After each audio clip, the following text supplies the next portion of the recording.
正体が分かればぎっくり腰は怖くない。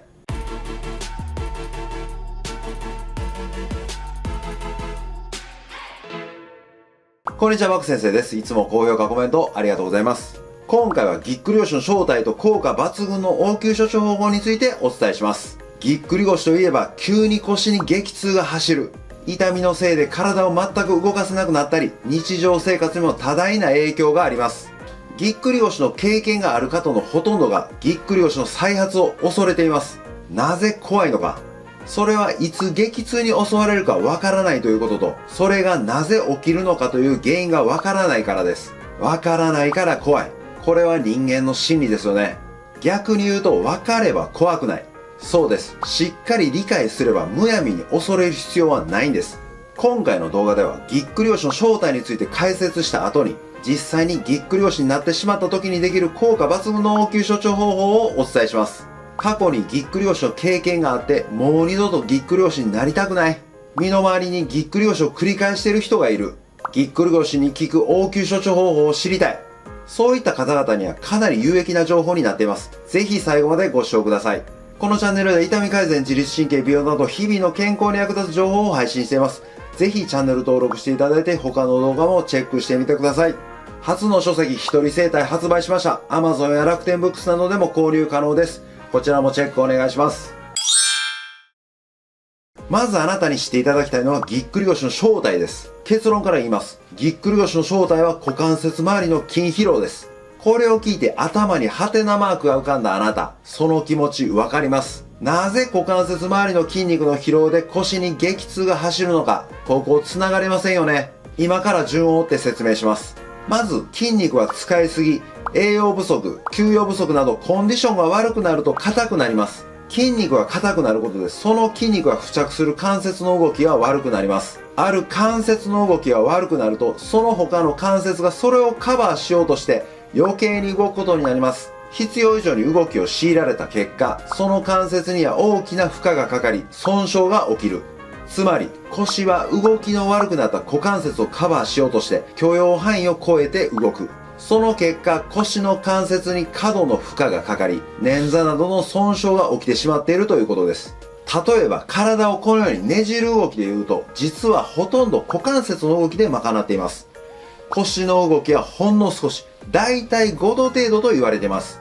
そのため股関節の動きが悪くなると腰でその動きをカバーしようとしますが、可動範囲がたった5度しかないため、それを超えると関節が壊れてぎっくり腰になる。このように腰自体に原因がないため、腰だけに着目しても症状の改善をもちろん予防することもできません。ぎっくり腰の正体が股関節周りの筋肉の疲労ということが分かったところで、次はぎっくり腰になった時の効果抜群の応急処置方法をお伝えします。股関節周りには数多くの筋肉がありますが、今回はそれらの中でも特に疲労が溜まって硬くなりやすい2つの筋肉に着目します。ぎっくり腰の方のほとんどはこの2つの筋肉ガチガチに固まっています。一つは大腿筋膜腸筋、もう一つは腸腰筋という筋肉です。では早速やっていきましょう。このように座った姿勢から始めます。ぎっくり腰で今まさに痛みが出ている方はくれぐれも無理をしないように注意しましょう。ステップ1は大腿筋膜腸筋のアプローチです。大腿筋膜腸筋は股関節と前側やや外のこの場所に位置する筋肉です。場所を確認しておきましょう。このように骨盤の出っ張り、この骨盤の出っ張りからやや下側、後ろ方向に指を移動すると、ここにも出っ張りがあります。ここが大腿骨の出っ張りです。この2点の間がアプローチするポイントです。左も同じです。この2点のポイントですね。こんな感じで親指を使ってポイントを押さえます。座ります。大腿筋膜腸筋1つ目のアプローチは、このポイントを押していきます。もうこれだけです。10秒押していきます。一緒にやっていきます。押したまま10秒です。1、2、3、4、5、6、7、8、9、10。親指を使った押し方は、こういう押し方でも、こういう押し方でもどちらでも構いません。大腿筋膜腸筋2つ目のアプローチは、先ほどのポイントを押したまま体を横に倒していきます。左右ですね。倒した方の大腿筋膜腸筋、指がズブズブ入っていくのがわかると思います。こうしていただくことによって大腿筋膜腸筋にさらに刺激が入ります。10回です。一緒にやっていきます。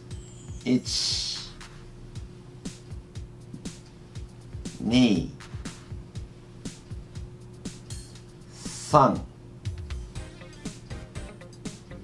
4、5、6、7、8、9、10。大腿筋膜腸筋3つ目のアプローチは、先ほどのポイントを押したまま足をこのように内外に開いたり閉じたりやっていきます。これも10回です。一緒にやっていきます。1、2、3、4、5、6、7、8、9、10。大腿筋膜腸筋4つ目のアプローチは、先ほどのポイントを押したまま体を前に倒したり、体を戻していきます。倒しながら背中を丸めるイメージでやってみてください。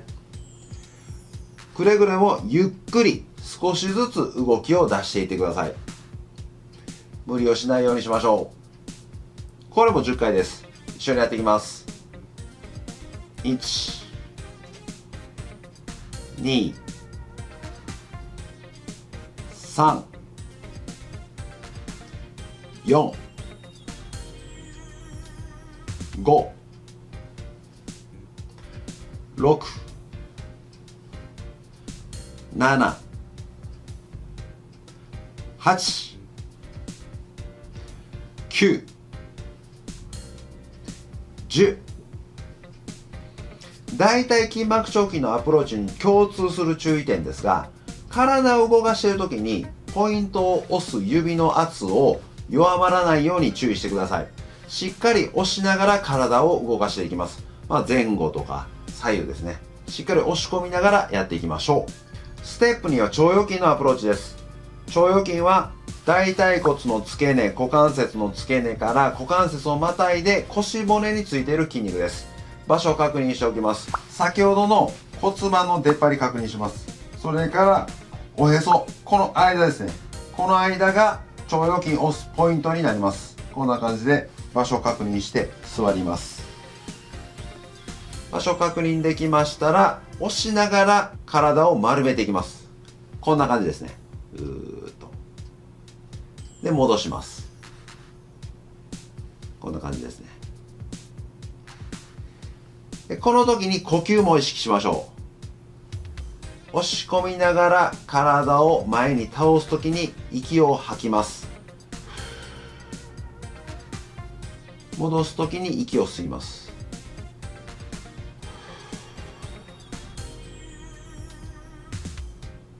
ゆっくり無理しない範囲でやってください。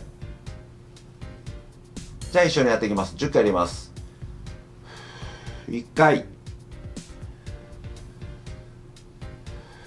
2、3、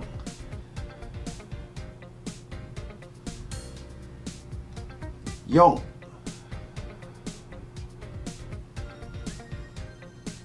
5、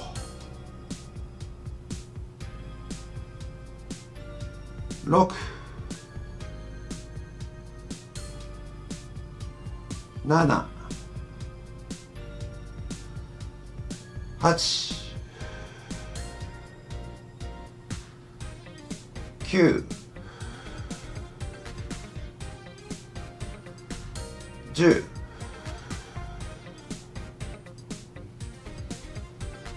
はい、これだけでも股関節かなり動きやすくなっているはずです。ぎっくり腰の正体である股関節の硬さが改善する方向に向かっているからです。ただ腰を痛めているのは事実なので、普段のように動くのは禁物です。